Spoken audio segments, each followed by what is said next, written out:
कितनी सुंदर बरसात हो रही है।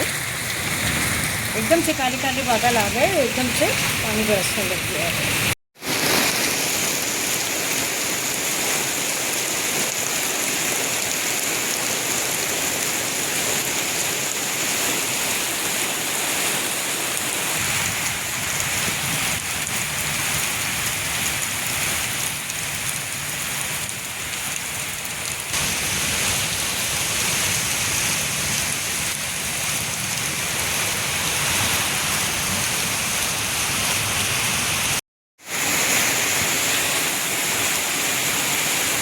तो देखिए अचानक से कितनी तेज़ बरसात हो रही है, कितना मस्त माहौल है।